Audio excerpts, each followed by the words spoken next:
Welcome back to another episode of Saucy Samantha podcast, where we discuss anything and everything that happens on mainstream media.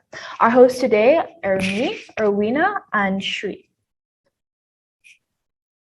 So, for today's podcast, we decided to do something a little more serious. As you guys already know, the anti vaccination community is gaining more and more attention from our current media.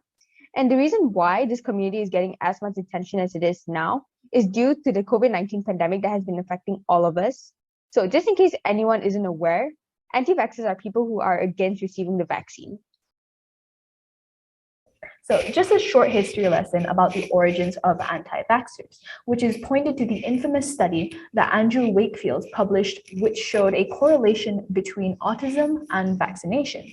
However, this study has long been declared debunked, but unfortunately, these seeds have actually been planted through many, which causes anti vaccination movements to become more prevalent today.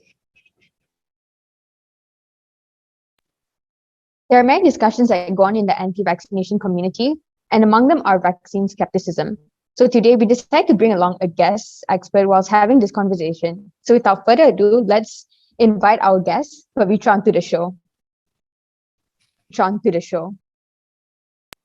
Hello, thank you for having. Thank you so much for coming, Pavitra, after all the long emails that we've written to you. So I'd like to start by asking, what is vaccine skepticism, according to you? So for years, to be honest, scientists and doctors have treated vaccine skepticism as a knowledge problem. If patients were hesitant to get vaccinated, the thinking went they simply needed more information.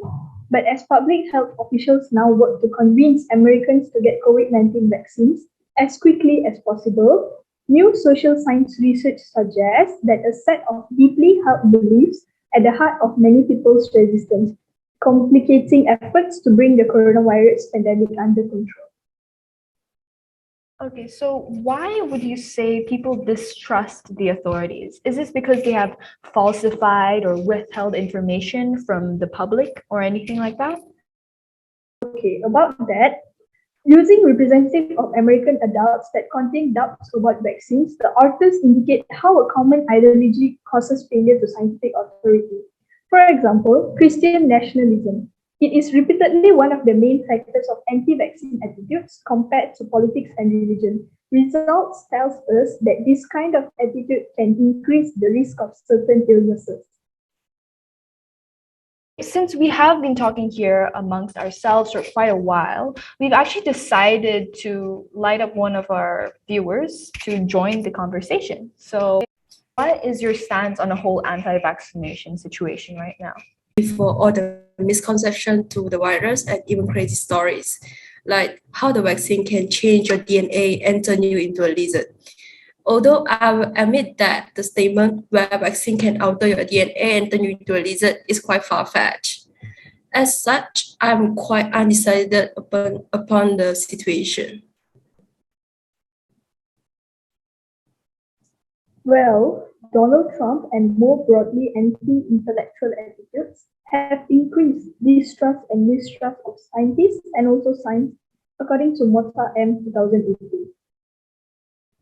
Well, Chingy, I would like to know, how do you think this affects everyone else? Personally, I feel that people of different culture or rather marginalized group tend to question the authenticity and the effect of the vaccine. Well, with my prior research, cultural factors, including politics and religion, are widely related to anti-vaccine attitudes. That's very true. According to research by Contesting and German 2007, it regularly shows that Black people are substantially less likely than white people to receive immunizations, according to Galbraith. I'm actually Christian, and I'm noticing a change in my relatives spreading concern about the vaccine. This is so true. My cousins are sending me super dramatic messages about the vaccine. It's actually ridiculous. This may be caused by something called the omission bias. Oh, what's that? So omission bias is actually a cognitive bias when an individual has a tendency to judge overt harmful actions more severely than harmful emissions. Well, in this case, it is when a person believes that one may be at a higher risk of vaccine adverse events, leading to the avoidance of vaccination as a whole, until that belief is proven or disproven.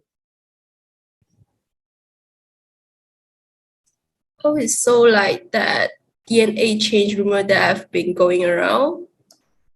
Exactly. Until scientifically proven to be untrue, people might refrain from being vaccinated. For example, a parent who believes vaccination would do harm to their child is very likely to leave them unvaccinated.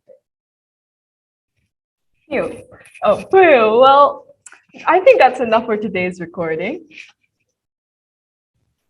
Thank you so much to Pavitra and Chingy for joining us today. Again, thank you so much. After watching you guys on my phone, it's crazy that I'm sitting here with you today. That's great to hear. I'm glad we could get your opinions and everyone's thoughts about vaccination and anti-vaccination today. So we just end this off by saying Okay, well, we're going to end this here today, guys.